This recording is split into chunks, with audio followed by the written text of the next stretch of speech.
Hello and welcome to the San Jose State Weekly Football Press Conference. Today is Monday, October 5th.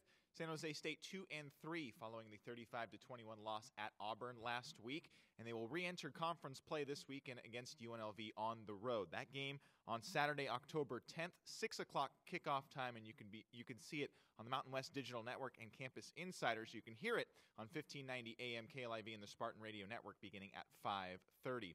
Another note to pass along before we bring in Coach Carragher: the San Diego State game on October 17th has been announced as a kickoff time of 7:30 on ESPNU. That is homecoming for San Jose State in a couple of weeks. All right, let's welcome in San Jose State head coach Ron Carragher.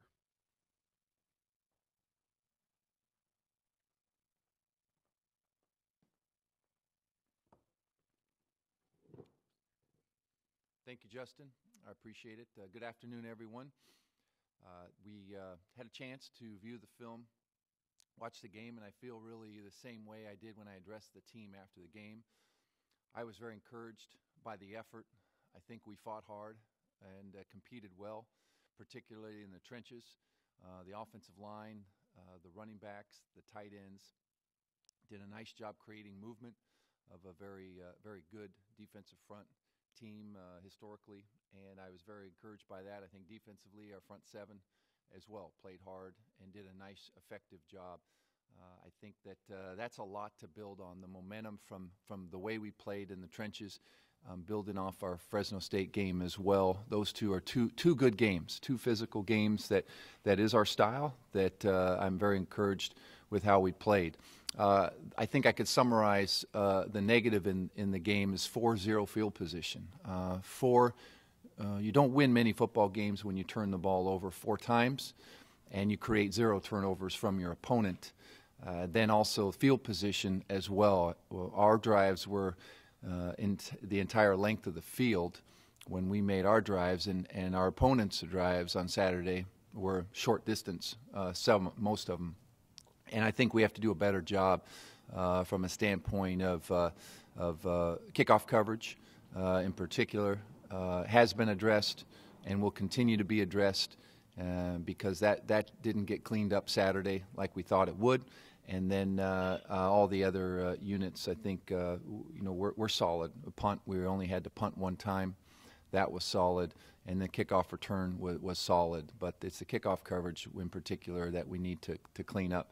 But all in all, walking away from a game, I think our team answered another call, the challenge playing on a road. We want to get better, and I think we did get better. The crowd wasn't an element, didn't affect us. I think the sidelines, our team was composed.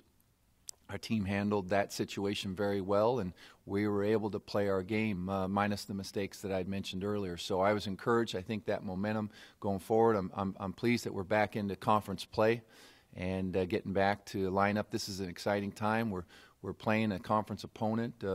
Every game is important from here on out, conference game, and one that our team is very much looking forward to. So with that said, let's open it up to any questions in the audience.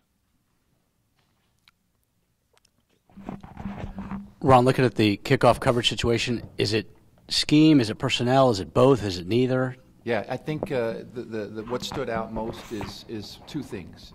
Missed tackles when they're there, and then shedding blocks. I like the scheme that we've done, and we've mixed it up. There are different schemes we've had, but there's a point where our players need to do a nice job, strike the defender, shed the defender, and then come off and make the tackle. And then when we are in position, we need to make that tackle. I think we had 2 players that took the wrong course for whatever reason, but would have been in that position on the opening kickoff to make the tackle for a normal return. And those things we have to really clean up, because that can get you, and it's been costly the last 2 games. Just looking for a update on Thomas Tucker. Thomas Tucker, unfortunately, is still down with the injured ankle, and I thought he was going to make a return. He came to practice last week, and one practice into it, he re-aggravated that ankle injury. So it's unfortunate, because he does spell Tyler in a nice way. He's very athletic. He has that big play ability to him, and he's going to be down for a little while here, and that's unfortunate because what he brings to the team.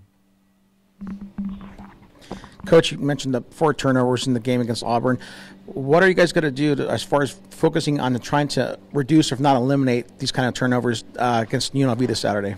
Yeah, the turnovers are interesting. I don't see a commonality amongst what they were. I think the first one hit a player and bounced off his chest. The last one of the game as well was a receiver juggled it and it came up, and that created a turnover. And the other 2 were 2 fourth down conversions. We had the first down.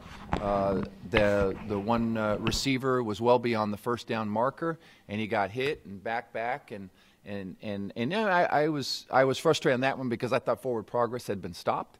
And yet the ball came out, and it was ruled a fumble, and that was too bad because that would have created chain movement, and we would have continued the drive. And then the last one was a 4th and 1 that the far official had signaled first down, but yet the ball came out when we extended it, and that negated that drive. So we had 2 drives negated by on 4th down conversions that hurt us, and then the 2 juggling of the football. So it's not like we can dial in and say ball security, although that came up twice, but we do emphasize that, and it hasn't been an issue. We coming into this game, I believe we're -2, which we'd rather be on the other end of that, +2, but not way off. And we just, like I said, I think four turnovers committed and 0 created it's hard to win a football game being that lopsided. Ron, could you go through your thinking on that onside kick with about 5 minutes left? Yes. Part of it had to do our kickoff coverage. Where were we giving them field position? I didn't have stellar confidence in where they were getting the field position anyways. And, I didn't want to I certainly didn't want to kick off and potentially not get the ball back with 5 minutes. That's an area that you could, with the timeouts we had. I think that's a call could go either way, of maybe kicking off and then using your timeouts and just hope. You're in the game of hope that your defense can stop them. And then even in the onside kick, you're giving yourself a fair chance of getting the ball. It's a little bit against the odds, but you're giving yourself a chance to get the football. And then even if they recover the opponent, then you're asking your defense to force them to punt the football. And we do have the timeout. So I like the decision. I don't have any qualms with that. The ball did go through the first line and had a moment there that had we been able to maneuver, they did an effective job blocking us, and we weren't able to slip through and get that ball. But it was past the first line and potentially had a chance. So that was the thought, playing to get the football back so we can win the game or tie the game up at that point in time. Coach, how important is it now that we're back in conference play to really, get back on track and really moving forward in the Mountain West Conference now?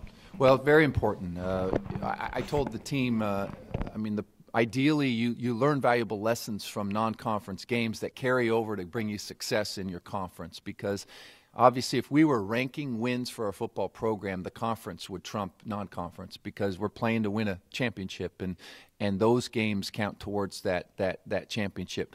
And so I think that conference games are so important, and yet valuable lessons are learned in every game. And I think there were some lessons learned. We felt the sting in some areas, particularly turnovers and field position on Saturday. And so that's a tough lesson, but one that I think implants in our team's mind of, hey, how important this is, and let's improve this. Let's continue what we're doing well. Let's improve in these areas, and we can be a pretty darn good football team. Coach, you have Mark Anderson on the phone from the Las Vegas Review-Journal. Mark, feel free to ask Coach one question. So, yeah, I had a couple. I was reading that the Potter might come back soon. What's the latest as far as your quarterback situation? Yes, Kenny has been getting better and improving the last week or so, and I'm encouraged where he's at. He's still going to be day to day. We have to see where he's at when he comes out tomorrow. Tuesday is our first practice.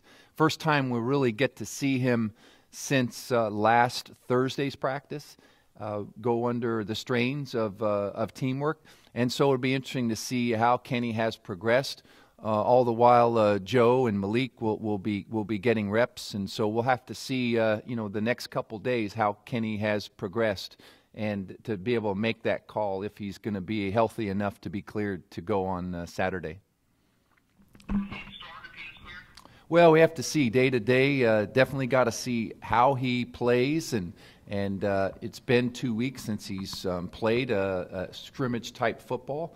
And so I think we need to see where he is and where he picks up from where he left off, and then make the decision at the appropriate time.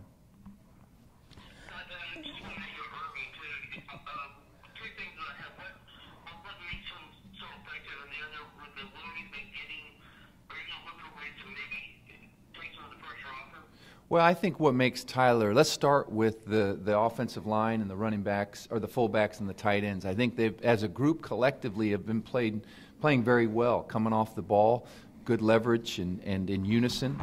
And I think those guys are doing a nice job. Then you combine what Tyler brings to the table, very good vision. He sees a hole. He effectively accelerates through it.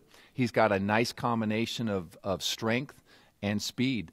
And even though he's not the biggest back, he's not a 210-pound tailback that just pounds, he does run hard, and he does have power behind those pads when he runs. So I think those are the elements. He's very diverse. He can catch the ball out of the backfield. He can catch the ball well in the kicking game.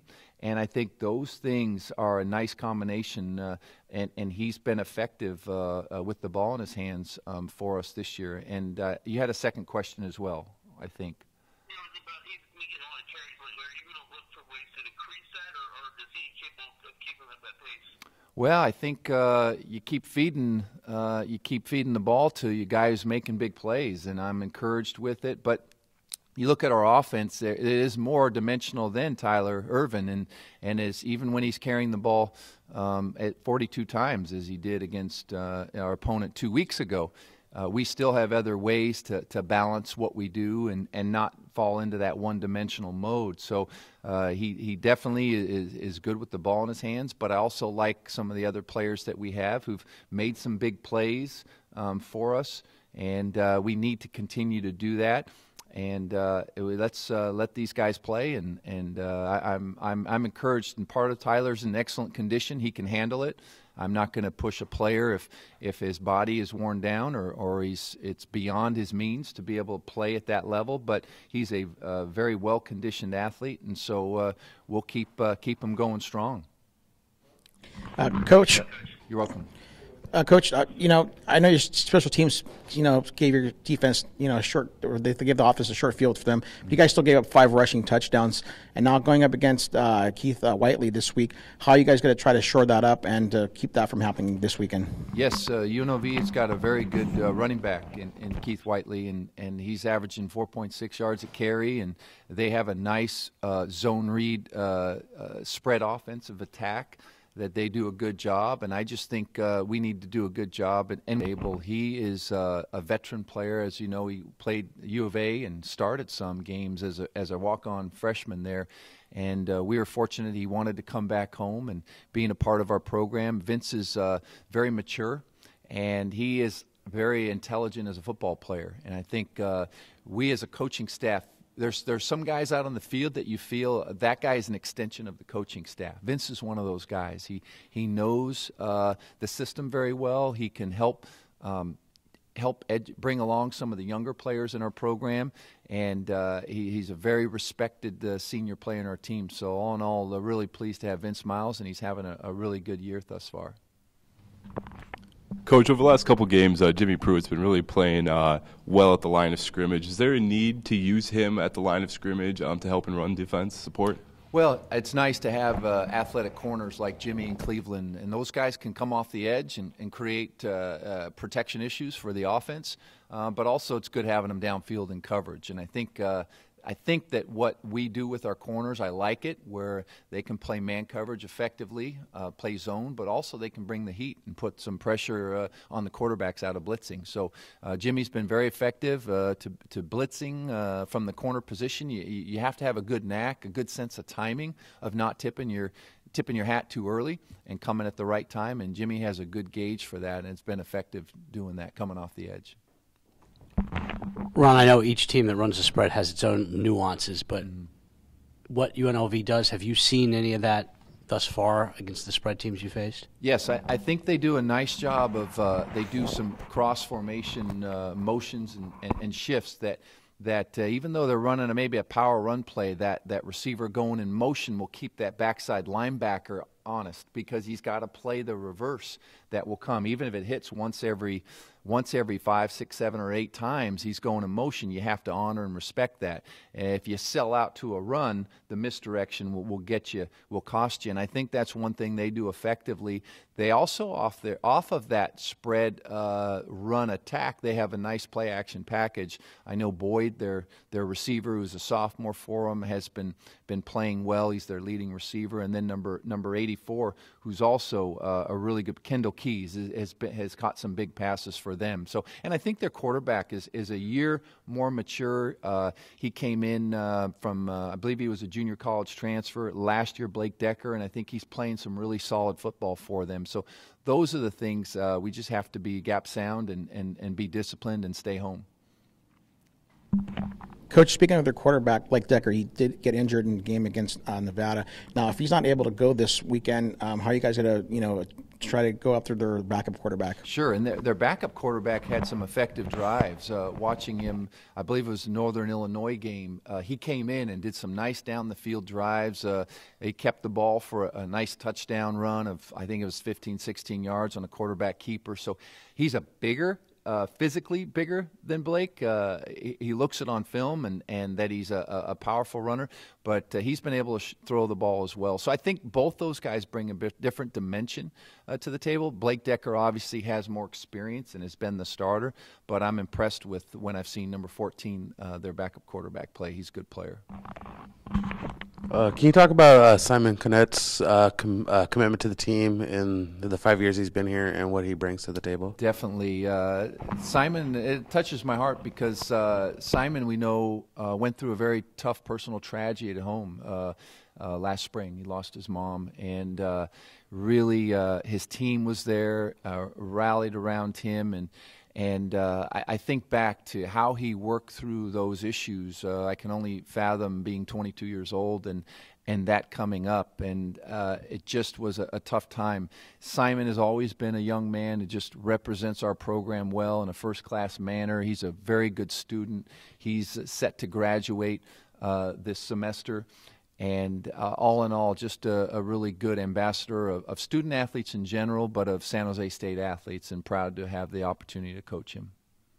We're going to go back to the phone now. Mark, ask Coach one more question, please. No, I'm going to land. Thank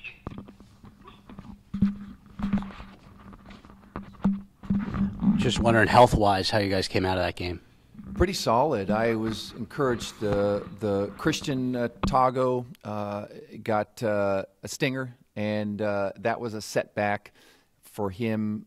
But all in all, I think we came out of that game pretty solid. I mean, those games, as we know, can have a big, devastating effect on the rest of your season. You're playing a school like Auburn. And I think our team held up really well considering what we were up against, and I was encouraged. I know that the course of a season can take its toll, but so far, to answer your question, we're pretty solid. I mean, we have our share of dings and bruises and whatnot, but all in all, this team is pretty healthy for the most part. Okay, thanks everyone for joining us today.